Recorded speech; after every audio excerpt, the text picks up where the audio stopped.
I am wearing a Mickey Mouse shirt this time. I wasn't wearing one in my last video. Mickey and Minnie Kissing. Broken Hearts by R.L. Stine. It's part of the Fear Street series, which is just like an older teenage version of Goosebumps. It's a little weird. So the prologue is sort of written from Erica's point of view. She's the youngest of the three sisters. So there's three sisters, Erica, and then Rachel and Josie are twins. And they're with their friend Melissa, and I think it's Melissa who's driving, but I'm not sure. There's four girls, and they're driving to a horseback riding, like the stables in their town. Erica is kind of being put down by her two older sisters, and they don't really consider her, you know, part of their group as far as, like, age. She's much younger than them. They're kind of distracted by this hot guy, and he's like, you know, do you need any help putting on your saddles? And they're like, no, we're fine. And they're being all girly about it. Erica kind of backs out at the last second. She's like, I can't do this. I can't deal with these animals. They're giant horses. They're scary. So she fakes like a stomach ache. She fakes ill and goes and sits down in like a corner to wait for them to come back. So the girls, you know, saddle their horses and go out riding. Bad idea, kids. If you don't know how to ride a horse, do not get on one. It is like the most dangerous thing you could do.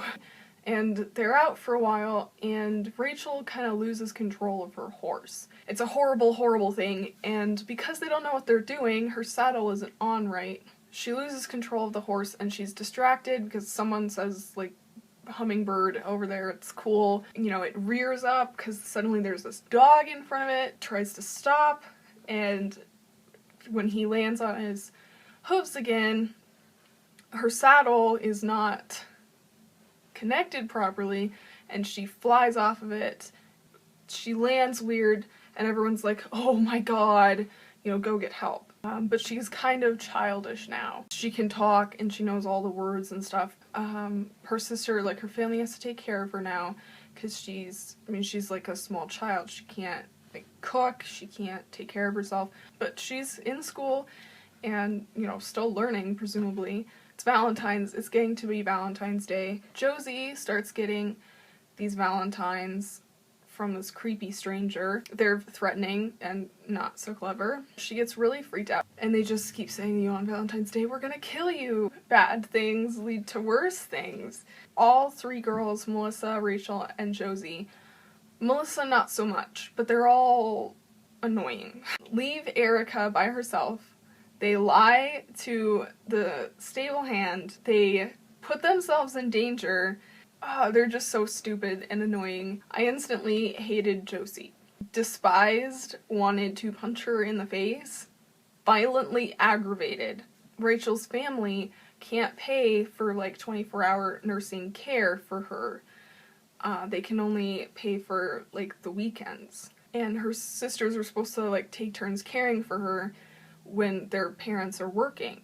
But Josie refuses, like absolutely refuses to take care of her sister.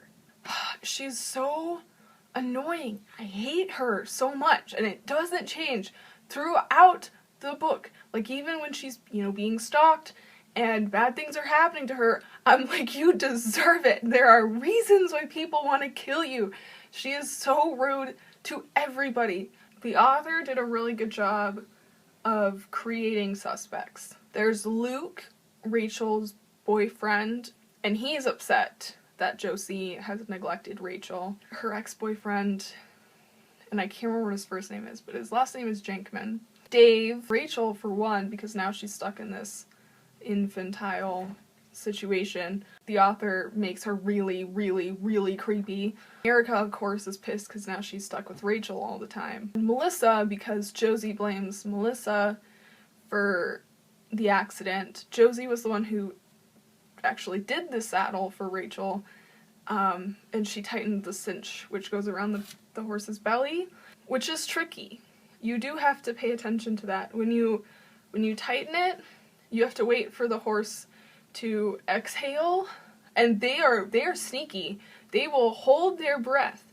They will make their bellies as big as possible and hold their breath and push their bellies out, because it's really uncomfortable to have something wrapped around your belly really tight for an extended period of time, and they don't want it that way, but you have to wait for them to exhale and relax, and then you have to pull on it really tight. I mean, you have to know what you're doing, which is another thing that was really frustrating, is that they didn't take the time to learn these things, and it was really dangerous. Josie asked Melissa to check it, and Melissa was like, well, she was already on her horse, and she's like, it looks fine from here. We don't know who it is. We're seeing the world basically through Josie's eyes. Occasionally we see it through Melissa's. Theoretically, to the reader, it could be that all of them are in cahoots with each other, and they're all trying to kill her. The actual murderer at the end was sort of shocking.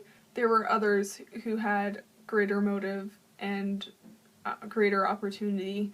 I didn't particularly like the author's writing style, and no offense, but I've never really liked R.L. Stine's writing style. Everything gets repeated over and over and over again. The word choice and, you know, how the people talk to each other is a little old-fashioned. It doesn't really detract from the novel, but it is something that I was aware of while I was reading it. The chapters are pretty short, which was nice. So they kind of make good break points. Like, if I only want to read for 20 minutes or something, then I only read 2 chapters. It didn't take me very long to read this, maybe 4 hours. Still really creepy though, and violent. Everything that happens is kind of behind the scenes. Like, we don't see the crime, we just see what happens afterwards. I'd give it a 4. It did elicit a lot of emotional reactions from me, from hating Josie to kind of getting freaked out. The plot was good, and there was a lot of mind games involved. Recommend it to teenagers, definitely to teenagers and like young adults. I'm reading this book next, The Trouble with Valentine's Day by Rachel Gibson. I really don't know much about it. The back isn't super helpful right now. Yep, sleeping kitten.